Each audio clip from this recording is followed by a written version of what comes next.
Chapter 13, Math 103, section 13.1 and 13.2. Here we have independent and dependent or pair samples. I have some definition for you I collected from various sources. So for you to understand the main difference between two pairs who are independent versus pair samples. So I would like you to go through these and read it. As I said, I got it from different sources.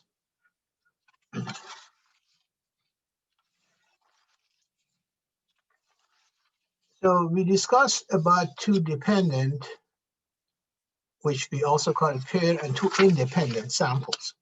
So the first 6 pages is just a different data that I collected from different places. Now, if two samples are independent, then there are some conditions and the formula for us to use. One is for us to calculate the t, and again, it's like other sections. We have normally two situations. One is HO, which always take an equality sign. They call it null hypothesis, and then HA, alternate hypothesis, which you could take less or greater or not equal.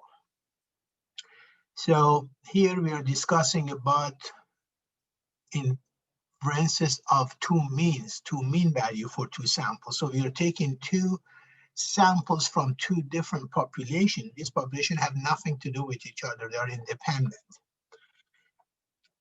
So these are the symbols we use for population mean. And this is a symbol for population mean. This is for sample mean, which has a bar at the top. A standard deviation of population versus S, which is a standard deviation of the samples. And N is size of the samples. Now, in the problems, normally a standard deviation of both populations are not given. So we deal with samples, and two samples must be independent in order for us to use the formula. Well, and conditions are both samples should always be random or simple random samples, and the value of N1 and N2 both must be greater than 30. So when you take a sample from each population, make sure your sample is more than 30. You take more than 30 samples. So this is a formula for the T, and for the DF, since you are dealing with two populations, you're coming with two different DF, and we always take the smaller one. And some textbook, like Triola textbook, they're using A and B, or our textbook here, we are using B1 and B2, but they all are the same thing. And as you go through the example, do you understand? So what you have is you have a standard deviation of the sample 1 to power of 2 divided by N1, and sample standard deviation of sample from population 2 divided by 2. Okay, so we start with these examples, and here researchers have studied the way in which college students use the Facebook different from college students who do not use Facebook. So here we're talking about two independent samples. One population are using, the other population are not using Facebook. And these are the information is given. Like the first one, we take sample of 141 from the first populations, and mean of samples and a standard deviation of samples are given for the first populations. And for the second population also, we have N2, mean of sample and a standard deviation of the samples. So here, HO, which is a null hypothesis, is telling us that the means are the same. Means are not different. So when you write mean 1 equal to mean 2, you could either write it like this, or you could bring mean 2 to the other side and just say mean 1 minus mean 2 equal to 0. Normally in this section, we always talk about the difference. So when you want to write HO, instead of writing mean 1 equal to mean 2, you just write mean 1 minus mean 2 equal to 0. This is basically means are the same. If mean of the first population is less than mean of the second populations, then the difference is less than 0. Like if you have 3 less than 5, then what is 3 minus 5? Is negative 2, which is less than 0, right? That's why you have it like this. All right. So in these examples, first we have to see some conditions. First condition is you want to make sure that both samples are greater than 30. They are. One is 141 and the other one is 68. And then we want to use the formula for T1. See, all the informations are given. Sample population number 1 and sample population number 2, both are given. A standard deviation of population number 1 and standard deviation of population number 2 for the samples are given, and 1 and 2 are given. You substitute everything in this formula to find your T. Remember, this part is always 0 because we don't know what mean of population is. So in the formula, you could always set this part 0. So all you have is just x1 minus x2, both are samples. That's how you find it. Now, DF is a little complicated to do the calculation because it's a long formula. Remember here we have, for the DF, you get to take the S1 divided S1 to power of 2 divided by N1, S2 to power of 2 divided by N2, put in everything in this formula to find your DF. But it's really important for you to understand how to use a calculator so you don't have to go through all this. Now, when we do the, so what I have here, first I want to show you the hand calculations, okay? So when you do the calculations and alpha is 5%, if this is given in the problem, significant level is 5%, then the p-value happened to be 0. We know that if p-value is less than alpha, which is significant level, we always reject HO. Now, on the next page, I show you how to use the calculator. So for the calculator, what you do is you go to stat. I'll show you very quick, but I don't want to put all the numbers here. You go to stat, and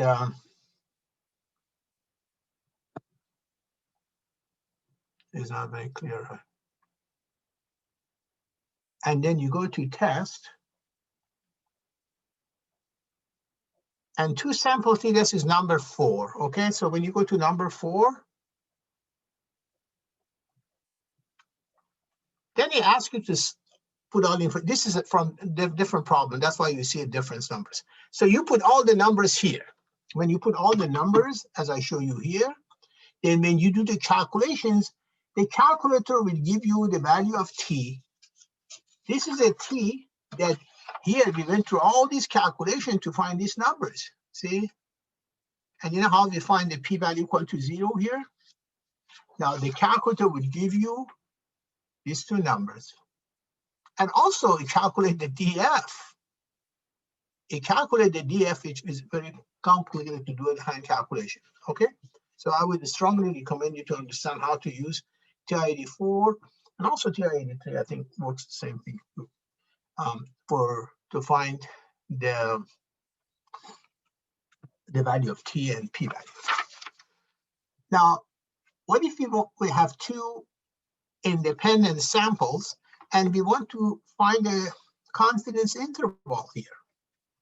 This is a formula here, okay? Samples are independent, and each sample is a random samples from populations. They always have to be random, and you understand they both must be greater than 30. So we have all this information. Again, so the formula for these problems, all the numbers are given, and the mean difference is this.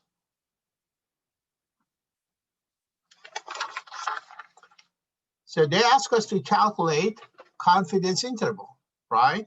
So to calculate confidence interval, you could either do the hand calculations, do all this, or just use the stat test sample T interval. if you already have the information,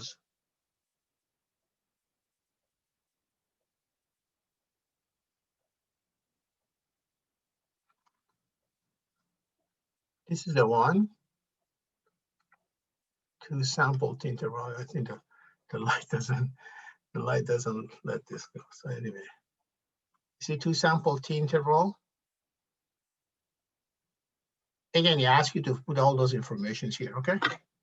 So this is for the different, oh, this is for these problems. In fact, we have it here, right? Let me see. Yep. 716, 90, 1200. You just go all the way. Confidence level is 95% because significant level is 5%. And when you do the calculation, see, you have all the numbers here. Now, this is your interval between 167.9 and 154.1. That's how to find the confidence interval for independent samples, which is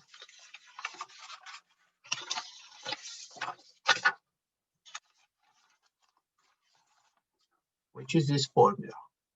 Okay, so going through all this to find the confidence interval, you could use your calculator to find it. But you understand the concept. This is the formula to use. Okay.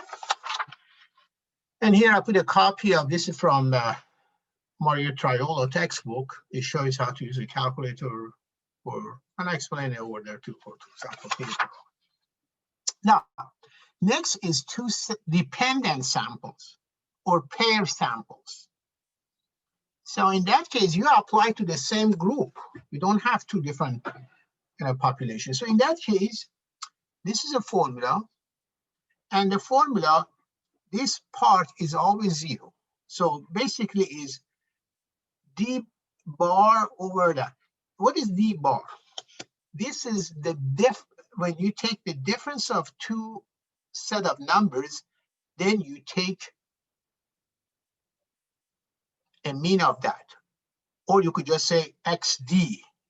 Xd bar means the same thing, means you find the difference and then you take a standard deviation. Now I'll show you here.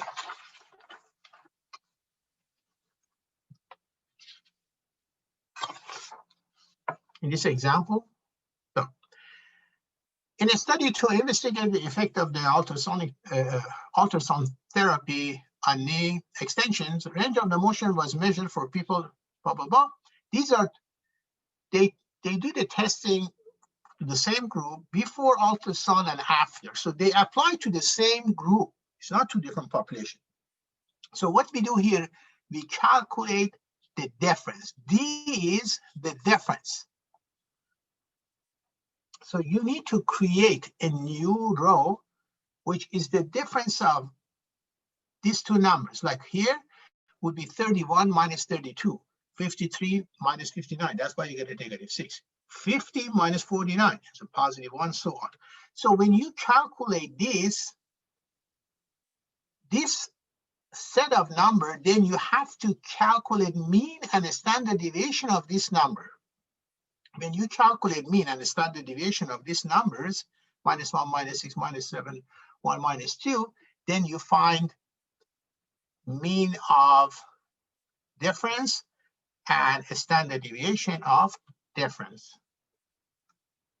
So in these problems, is there evidence that ultrasound therapy increased range of the motion? So before was, the mean before was this, mean 1, and after was this. They're saying that mean after was greater than mean before, or the difference is what? The difference of mean 1 minus mean 2 is less than 0, okay? It's like if you have 5 greater than 3, then if I take 5 to the other side would be 0 greater than -2, right? So the difference of these 2 is a negative number, it's always less than 0. So mean of the difference is less than 0. So that is your claim. Your claim is original claim is the mean of the difference is less than 0. What is opposite of that? Equal or greater. And you understand equal is always stand for null hypothesis. Okay, so first you calculate a difference. And of course, you're checking all this testing stuff. Now, what I did here, I'll show you how to use a calculator to do all this again. But first, I want to show you the hand calculations. Okay, so you have the first group you listed on L1 and second on L2. Okay, so all these numbers,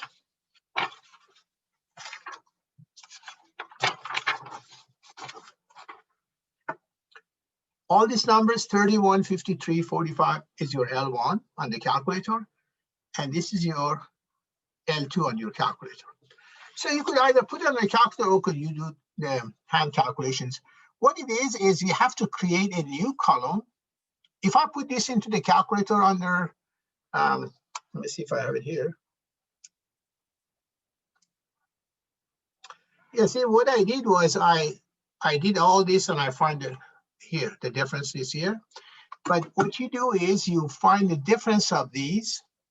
This is your difference. This is what you need. You need to work with this, with these numbers, because these numbers are the difference, or D. Now you have to calculate mean and standard deviation of these numbers. There are two ways to do it. One is stat calculation, one varies stat, list L3. I put everything in L3, but you could also put all of these numbers, input it in L1 if you want. By doing that, you find your, say here, you have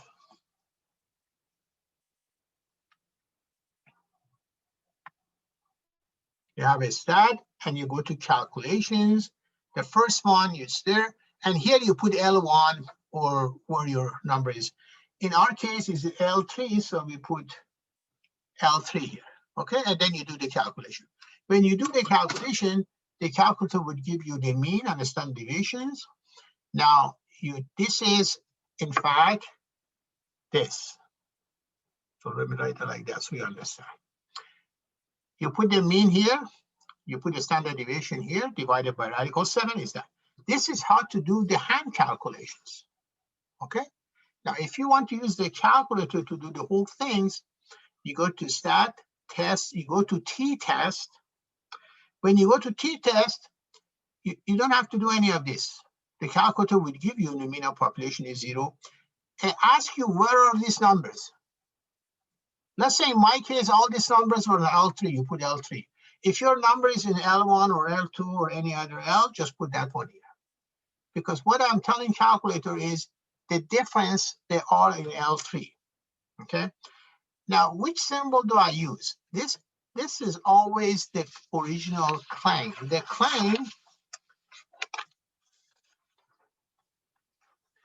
claim is less than 0, okay? So what you do is you select less and then calculate.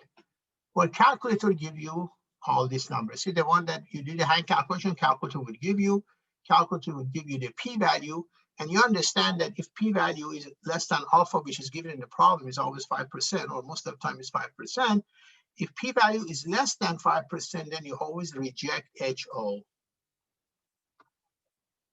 So we reject HO and accept the original claim.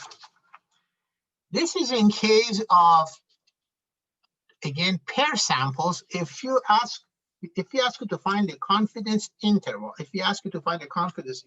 this is the formula. With the same number, we want to calculate the confidence interval. So again, here, what I did was I show you the hand calculation first, or just use a calculator.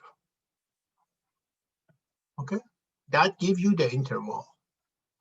So what you do is you could either go, if you want to do the hand calculation, you have to find the margin of the error, which is from this formula. And the t, you have to find the t. I'll show you how to use the calculator to find the t value. second verse inverse t. Some of the calculation, TI-84 has that, but somebody told me TI-83 doesn't have inverse t. But this is in case you want to calculate your t value. You always put that. Alpha was 5%. You always put half of that here, which is 0.25.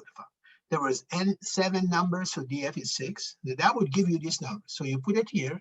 You already have the standard deviation, so you put that number here.